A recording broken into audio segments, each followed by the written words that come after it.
Raf. James. I just changed my background due to all of the stuff that's going on. And like my fonts and stuff on my phone just to change it up. I've gone with just the weather one. Like just a weather.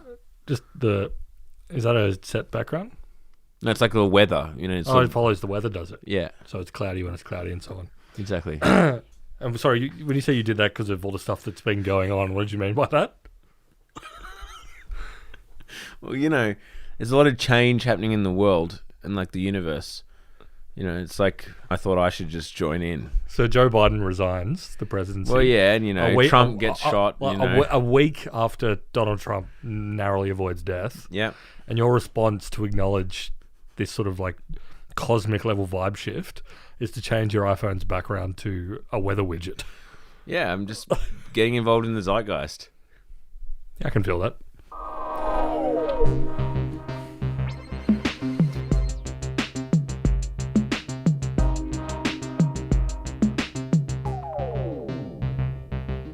Well, we mentioned 2 major events, but there was a third one on Friday. Yeah, cataclysmic. Y2K happened. Yeah, finally.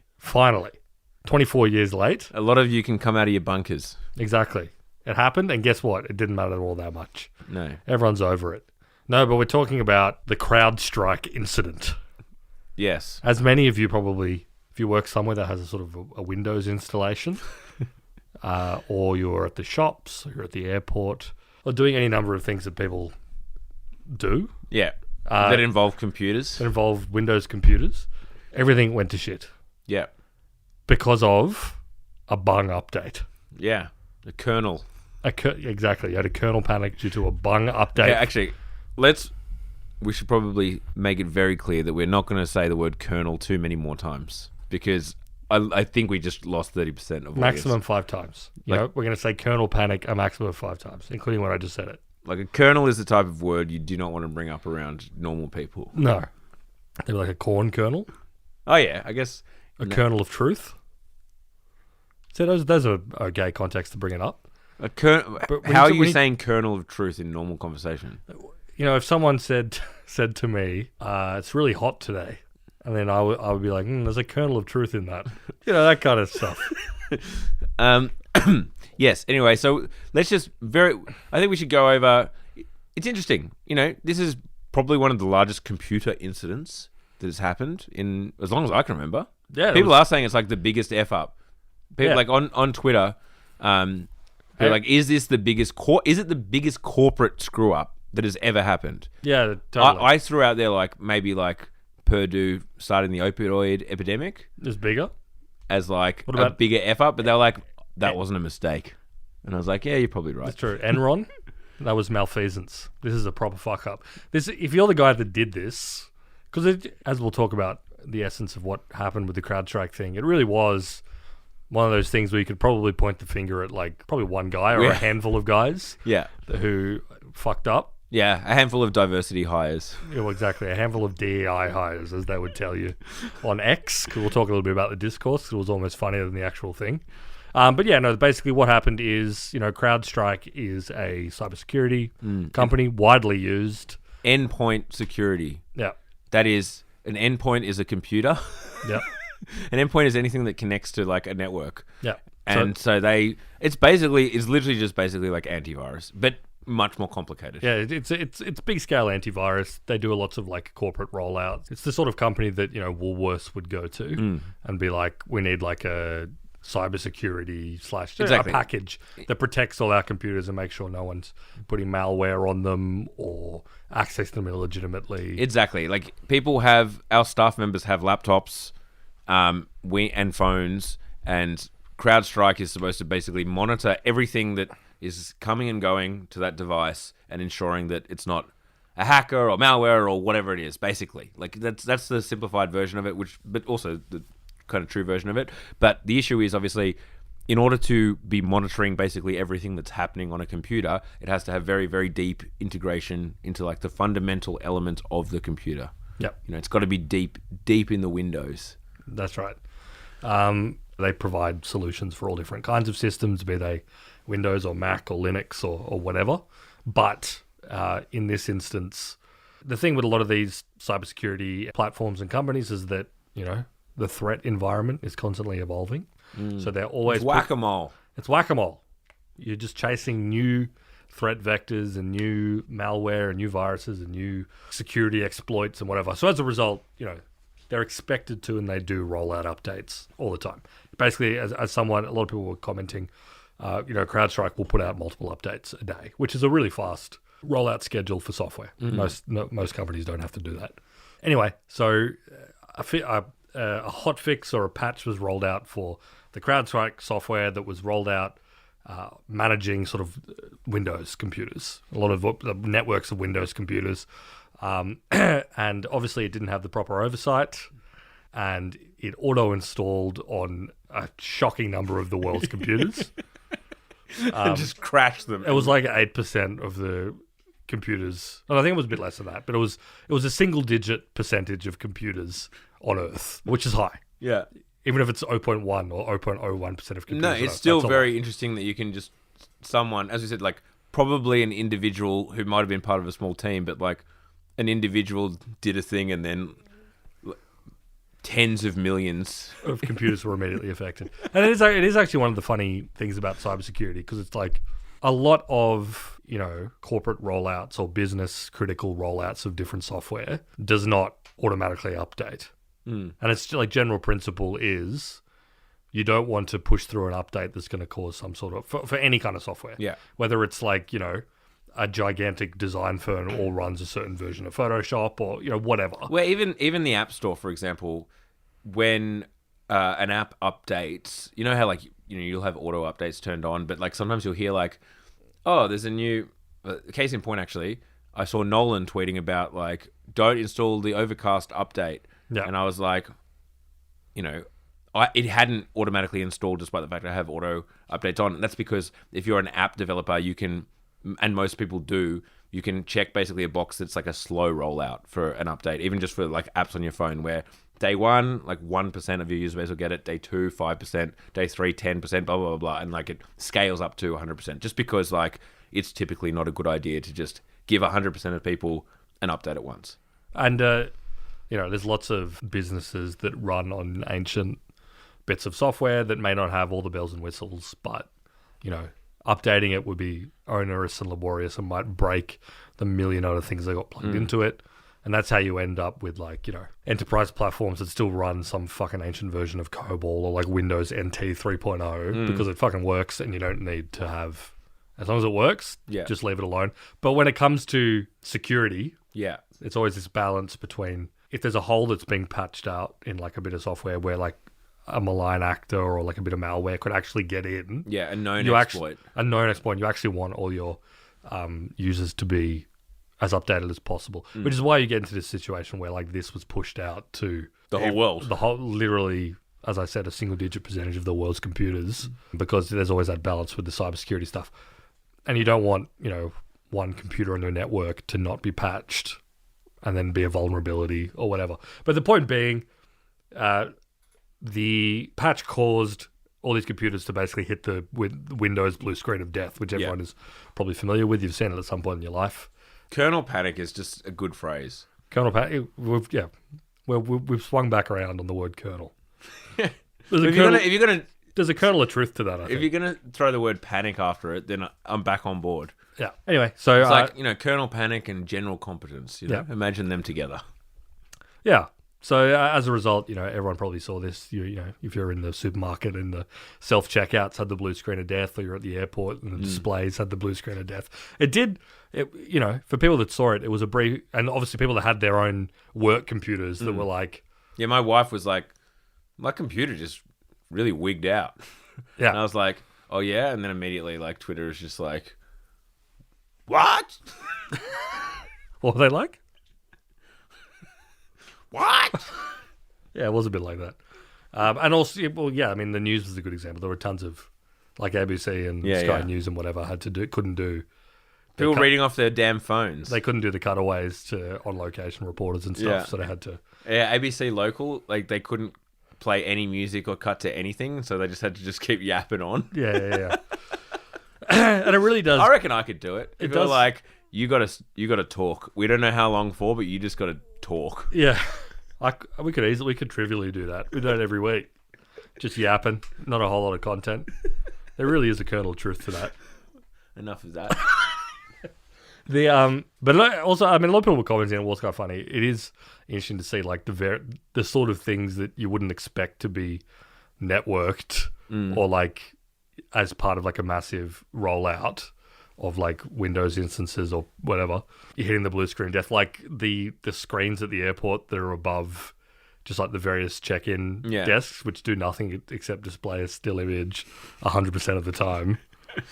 All hit the blue screen of death as well. Yeah, well, and also my understanding as well is that CrowdStruck, it's a per device, like it's a per seat payment, and it's not cheap either. It's like $50 per device or whatever. It's like, so people are.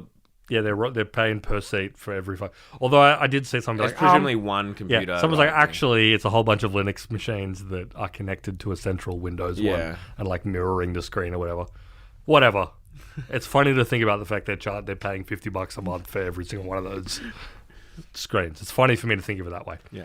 Anyway, and then CrowdStrike, who, you know, a lot of people have various complaints about them. They're not. I've heard people complain about CrowdStrike stuff for a long time, but again, it's one of those companies that just like have worked themselves into a position where they like are a single point of failure. It's the same as like, you know, when like Akamai or Cloudflare or one of these like DNS servicing or like cloud DDoS protection services goes out and has like an outage for however long, and then all of a sudden like, oh, Facebook doesn't work. Oh, smh.com.au doesn't work. Oh, like my bank's website doesn't work. And you realize just how many like single points of failure there are, where it's like one company provides a pretty overreaching service with a ton of different touch points, and like within that company the fail safes might break down, and even if it's just for a short period of time before they can push out a fix or whatever, the whole world can be like briefly brought to its knees because of like a handful of people in one company. It's almost like the digital version of when COVID happened and you had like the delivery problems, because like every supermarket and those things were all set up for basically to have almost no inventory on hand because they're part of this giant supply chain network. Supply chains are fragile. This is almost like the digital version of that. Where you got these single points of failure that can fall down very easily. I mean, there's a lot of discourse that annoyed me, and we'll get into some of the more like lunatic stuff. But like on that. In particular, I mean, and Elon was literally saying this, being like, wow, here's what happens when we have centralization, where, we have these single points of failure. And I'm kind of like, so what, like, what's your genius idea here? Is that, do we want like 100 different windows? Like, do we have like 100 different operating systems? Like, you know, is that the idea here? Well, that's the thing, right? Where it's kind of like, even after what I just said, it's like abstractly that makes sense. But also it makes complete sense as to why, you know, because to be a company that can handle vast amounts of a huge network of devices, constantly be on the cutting edge of threat avoidance or whatever, or learning the security vulnerabilities and have like the scale to roll it out, and the sort of teams who can work on site with clients to get their installations worked out. Blah, blah, blah. Like automatic. The moment you start talking about that, you're talking about a very, very large company.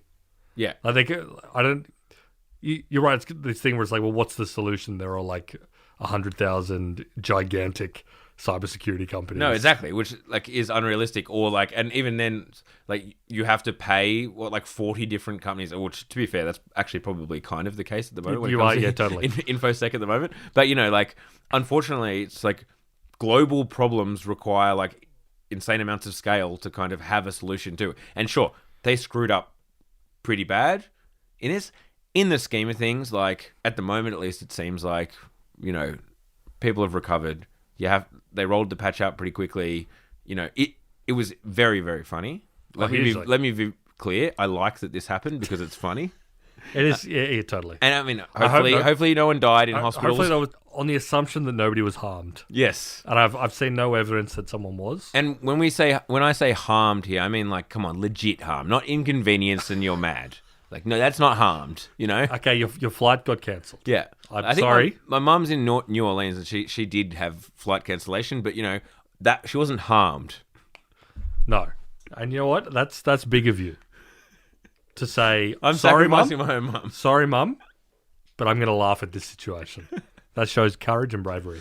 But yeah, point being, like, obviously they need to. Here's the boring take. As you say, they roll out these patches constantly every day, like, and they have to because there's a million different vulnerabilities being found all the time because of complexity and this, that, and the other. Again, yeah, I've also heard the thing, like, anyone who seems to have worked with CrowdStruck typically has a negative opinion of them. The CEO, his, like, tweets were certainly terrible. And, like... The tweets were bad. Like, literally, like, back in university and, like, basic comms, you're just told, like, crisis communications. Number one, own it, explain what you're doing to fix it, explain what the user has to do to fix it, and then make it up times 2. And, like, he did his post where he's like, today, a minor bug was included in one of our many, like, rollouts that is affecting some users. We are currently investigating the issue. Everyone have a great day. And it's like, what the fuck? Yeah, totally. It was funny, and it did piss the people off because if you cause the biggest IT outage of all time by the numbers. They could maybe be slightly more contrite because there is his thing was like, okay, yep, there was an issue with the rollout. We're on it. Don't worry about it. I wouldn't worry about it. Minor bug. And it was funny because like the rollout. And this comes back to this funny problem of scale and whatever. The solution that CrowdStrike suggested and like was telling people and had like a support documents for and whatever. It's an annoying solution. Yeah, you had to like dig deep on each computer, like boot it in safe mode. Yeah, but like the actual machine, like each individual machine. Yeah. Boot it into safe mode, then find some. Go deep into like your System32 folder, find this one like .ini file and delete it. And it's like, well, okay, that's fine if it's like my work laptop. If I can even fucking boot it into safe mode, without causing issues, fine for that. But like, I'm an IT manager and I've got 30,000 fucking devices. Exactly. Yeah. Or like, we're a fully remote company or whatever it is. Like, it's a pain in the ass, and it's going to continue to be a pain in the ass for like weeks. Yeah, because it's not fully solved yet. And you may have this situation where like in a few years' time, some economist will be able to like point to like some chart and be like, see, there's the like 0.1% like productivity yeah or whatever, and like it caused $10 billion of lost productivity hours. Well, I mean, it may well have, but what I was kind of getting to is like, it's going to happen, like with that level of complexity, with that level of yes, they should have systems and everything in place. Yes, they should have done better. I'm not excusing them, but mistakes happen. Can't we all just get along? Yeah, put a hand up. I hope no one got fired for their was it null pointer? Yeah. That's true. It'd be funny if that was if the disciplinary hearing was like, all right, mate, you're not getting. Mate, sorry, the gold star. Watch me. I'm taking it off your chart. You did really well last week, mate, but this was not good. So that means you're 1 gold star back in your quest to get a 6-pack at the end of August. One vague, interesting thing, and this is pure speculation, might not be true. And I think people were talking about this in the Discord as well. But I saw a bunch of, discourse around. Apparently, like when you use AI to do code, it struggles with null pointers, and so like there's vague speculation that like the person used ChatGPT or something or whatever, whether that could be. Yeah. Well, this feeds into the next point, which is funny, which is again coming back to another favorite down around topic, which is our demented media environment. Yeah, is that obviously everyone was on X and everywhere else posting about how their work computer or their airport terminal was blue screen and deathing, and then all of a sudden everyone just uses an opportunity to call out their whatever their grievance, whatever their personal grievance was about the world we live in, and the tech so AI come up a lot. I saw a lot of people posting like, "Oh, here we go, someone using bloody Copilot." This is why you need human beings writing code, folks. And then all the other one we said at the beginning, like DEI, mate, an unqualified diversity hiring. Racially diverse programmer rolled out this update. I'm like, do you hear yourself?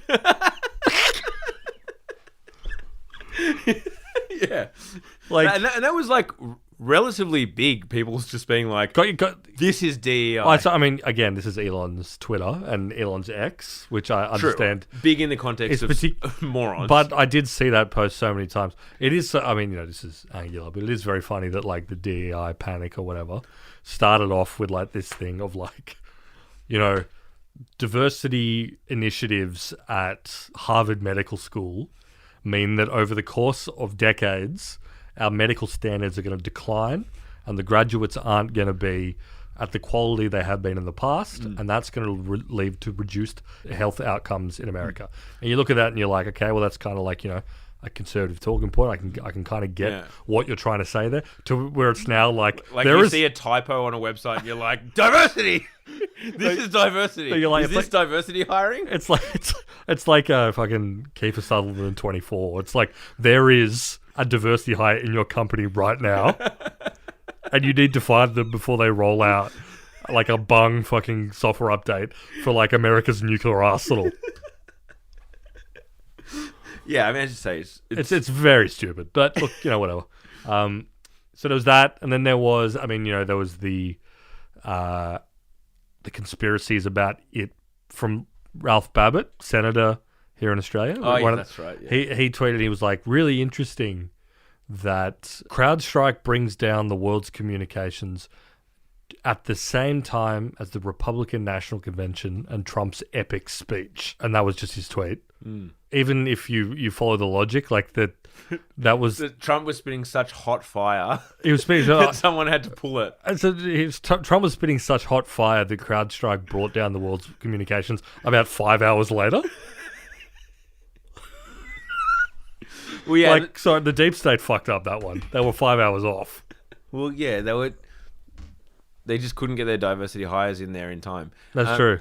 Well, and then the other side of it was like people obviously immediately being like, this is Russia. Yeah, this is Russia. This is China.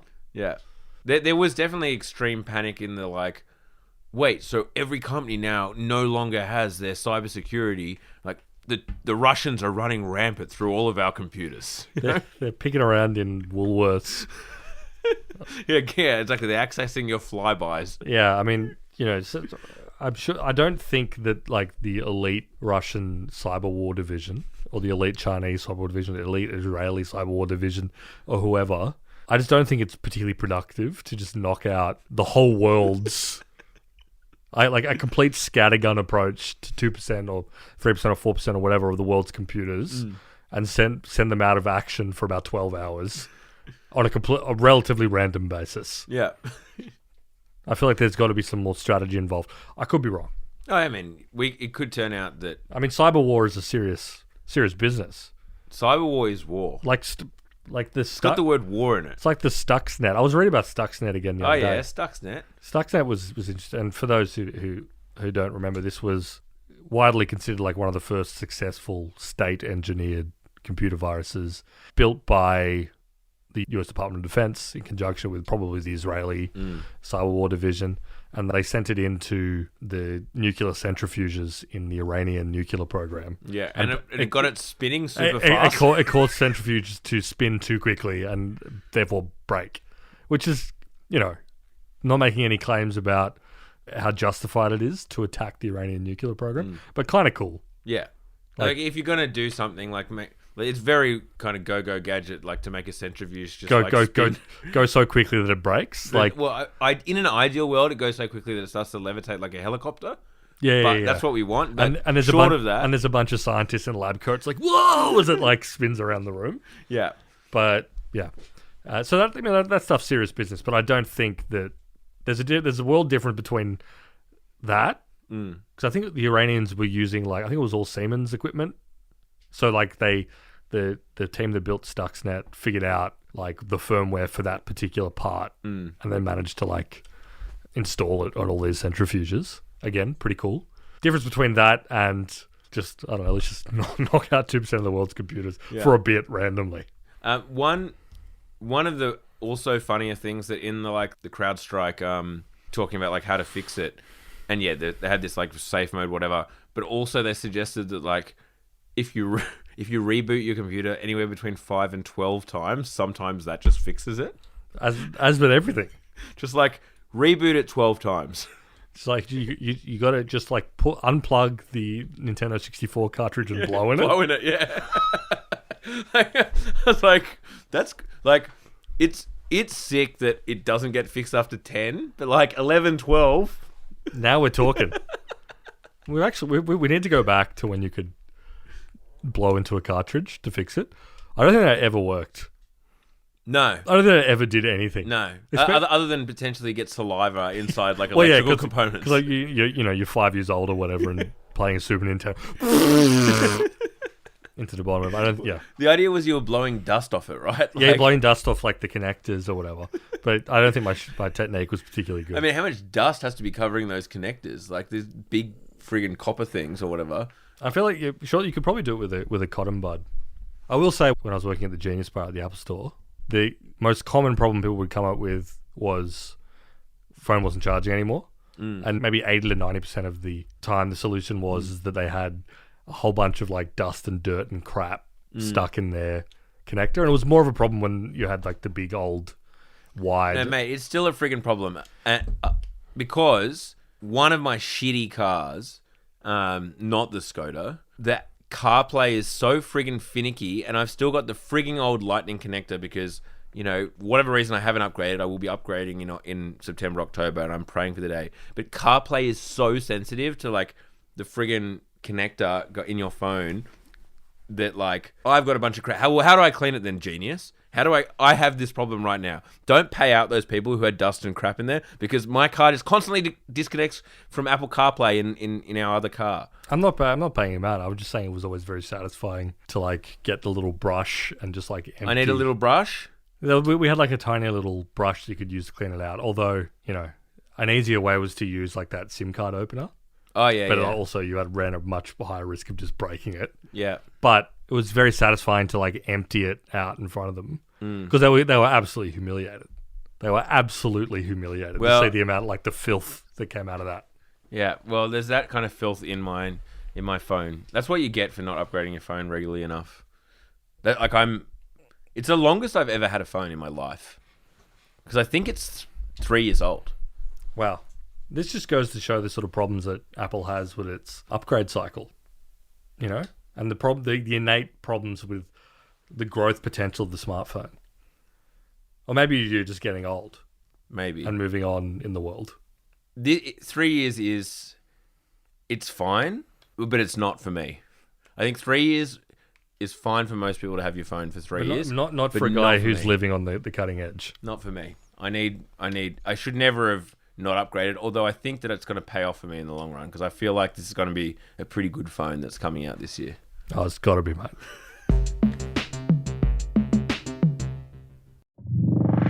Hey, Raph. Hey, James. Did you know that you can get an extra episode of Down Round every single week on top of the one that you're already getting? Yeah, I knew that.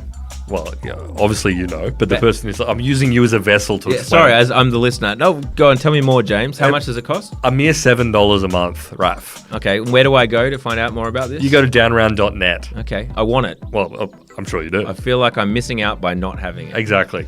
No ads. Second episode per week, and a few other little goodies that come in down the pipeline as well. Head to downround.net. Downround.net. And sign up to Downround Premium.